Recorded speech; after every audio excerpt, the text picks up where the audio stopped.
Bon dia, bona tarda, bona nit, o el que correspongui.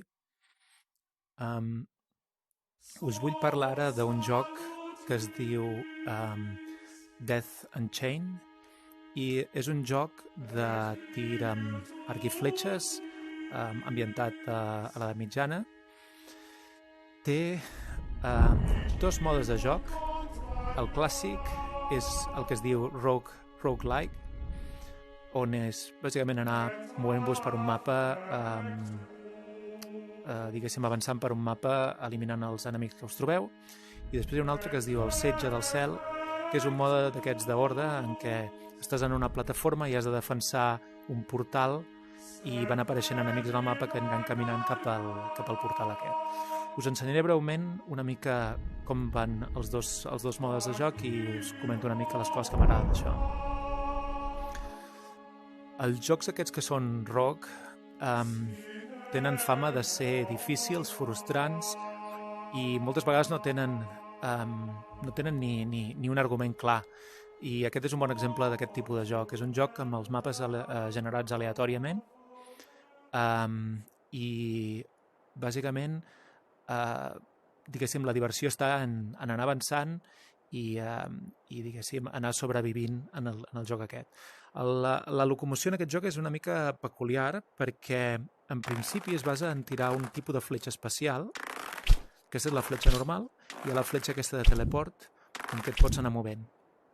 Jo al principi era molt escèptic perquè no m'agraden els jocs que tenen teletransportar, però realment en aquest joc es converteix en algo bastant natural perquè et permet enfilar-te a llocs que no podries enfilar-te si haguessis de fer servir la locomoció amb el joystick. També és possible moure's amb el joystick, és una cosa que van habilitar en algun moment després de que la gent rondinés molt, però és limitat perquè camines a poc. A mi m'agrada fer-ho quan vas caminant vas avançant per un passadís, però no és indispensable. Després també hi ha una altra mena de locomoció, que és això que li diuen la daga aquesta de teletransportar-se, en què ho llences i es belluga ràpid cap a un cantó. I això va bé perquè amb l'estrafe normal de la locomoció del llibre de joystick no et mous prou ràpid com per esquivar bales, però amb la daga aquesta sí que ho fas. D'alguna manera, quan van habilitar la locomoció de joystick, ho van fer perquè tothom callés, però d'alguna manera no ho van fer d'una manera que fos excessivament útil. D'acord, això és el santuari, que és per on tries a què vols jugar. Bàsicament, si disparem una fletxa de teletransportat aquí en el setge del cel, anem al mode horda, i si anem cap aquí, anem cap al mode rogue. I aquí, veieu, hi ha diversos portals. Quan comences a jugar per primera vegada, l'únic que hi ha habilitat és aquest d'aquí, que és el purgatori. Però quan has progressat en el joc, doncs en algun moment desbloqueges el portal que va cap al segon mapa i cap al tercer mapa. Dic que hi ha 3 mapes, són ambients diferents d'alguna manera. El primer és el purgatori, el segon és el paradís, el tercer és l'infern. Cada un d'aquests té la seva pròpia ambientació, té alguns enemics propis, però els mapes, en qualsevol dels casos, quan hi entres, estan generats aleatòriament. Els mapes estan dividits en 3 zones, cada un d'ells. Al final de cada una de les zones trobes un punt per salvar i al final de les 3 zones et trobes l'enemic final. Aleshores, el purgatori, no vull ensenyar el cel i l'infern perquè la veritat és que val la pena, si us interessa el joc, val la pena jugar-hi i arribar-hi vosaltres mateixos perquè és bastant difícil arribar a aquell punt, a mi m'ho va semblar com a mínim, però us puc ensenyar la mecànica del joc bàsicament des d'aquí al purgatori. Els enemics, conforme on va progressant en el joc, n'apareixen més i n'apareixen de nous. Això és una cosa bastant curiosa que té aquest joc. Jo crec que està molt ben afinada. El tema és, quan jugues per primera vegada, aquest joc es fa molt difícil, perquè es fa difícil coordinar el disparar les fletxes o esquivar els enemics o les fletxes que et van caient. Llavors, la manera per resoldre aquest tema és, les primeres vegades que jugues hi ha menys enemics, menys tipus d'enemics, els enemics que són més resistents simplement no hi són, i d'alguna manera vas aprenent sense que el joc sigui frustrant. És suficientment fàcil com perquè puguis jugar-hi, suficientment difícil com perquè mantingui l'interès. Conforme vas aprenent, se't va fent més fàcil, d'alguna manera perquè domines més, et posen enemics nous que són més difícils de matar. I llavors, d'alguna manera, sempre mantenen l'interès en el joc. Per exemple, veieu aquí el cavaller aquest de l'armadura negra, que té molta més vida que els cavallers normals. O aquests fantasmes, per exemple, no et surten quan comences a jugar per primera vegada.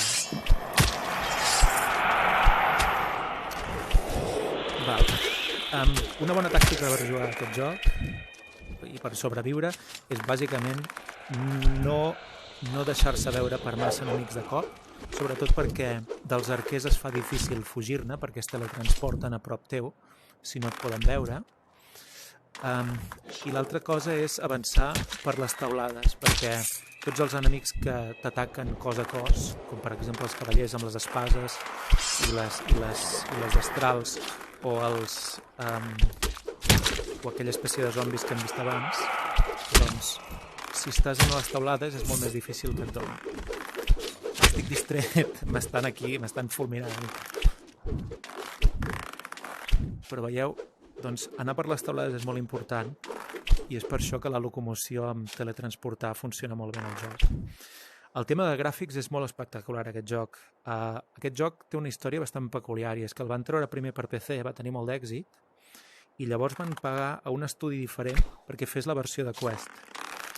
I la versió de Quest al principi tenia els gràfics una mica reduïts, eren pitjors que la versió de PC, però mica en mica ho han anat optimitzant i la veritat és que ara mateix en la versió actual és molt espectacular. Pots veure el mapa fins molt lluny i té molt bona pinta, la veritat. Veieu el que us deia abans de que hi ha diverses zones? Aquí es pot veure una mica. Ara hem travessat tots aquests edificis d'aquí, això era una zona, i si veieu, allà a baix hi ha una altra zona, però entre una zona i l'altra estan connectades per una espècie de passarel·la. Veieu que no hi ha edificis, que és aquesta que va cap allà. I al mig d'aquesta passarel·la, si podem arribar, intentaré arribar-hi el més ràpid possible, hi ha un punt en què pots salvar la partida, si vols parar i continuar després, i després també pots comprar alguns objectes. Cada cop que mates un enemic et venen unes monedes volant i aquestes monedes les pots fer servir aquí per comprar alguna cosa. El que compres són els mateixos objectes que et trobaries durant la partida en el joc. Per exemple, pots comprar aquest calze que serveix per recuperar vida. Per exemple, podria fer això. O pots agafar fletxes. Hi ha fletxes que són explosives, hi ha fletxes que congelen els enemics, hi ha fletxes que avancen en línia recta en comptes de fer una paràbola i pots disparar des de molt més lluny. Doncs així més o menys us feu la idea. Com dic, els mapes estan generats aleatòriament i només hi ha alguns patrons que es repeteixen. Per exemple, aquests edificis, doncs, alguns portals tenen la mateixa forma entre partides diferents, però la seva localització canvia cada vegada. El que us volia ensenyar ara també és què passa quan et maten, quan s'acaba la partida. Els deixarem aquí que ens fulminin.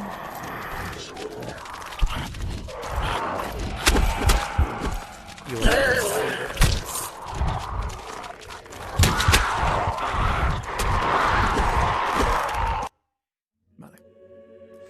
Hi ha moltes coses del joc que estan fetes sobre la base de la idea de que les partides no duraran molt i faràs moltes partides i així és com progressaràs i com aprendràs a com es juga. Conforme vas jugant partides et surten aquesta espècie de logros que veieu aquí, com una espècie de comptadors que compten per exemple, quants enemics has matat d'un tipus determinat i quan arriba al 100% de tot això es desbloqueja alguna cosa que canvia alguna cosa en el joc. Aquí també et surt la llista d'enemics que has matat. I les coses que es desbloquegen és el que veieu en aquesta llista. I això és un mecanisme que, diguéssim, va al revés d'alguna manera del que he dit que passava amb el progrés conforme vas guanyant experiència. Conforme vas guanyant experiència, els enemics són més difícils i n'hi ha més.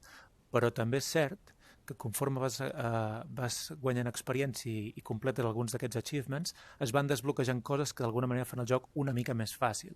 I aquestes coses són bàsicament armes o tenir més vida quan jugues a la partida. I llavors tot això està afinat bastant bé per mantenir l'interès en el joc. L'últim que us volia ensenyar és el mode aquest del setge del cel. El mode del setge del cel és un mode que és idèntic a un altre joc que es diu Elven Assassin, que és aquest joc en què hi ha un setge en una ciutat i tu t'has de posar en un lloc de les muralles, en algun lloc protegit, i has d'anar eliminant tots els enemics que se t'apropen. I és un mode de joc molt, molt, molt diferent. Si comparem el mode aquest setge del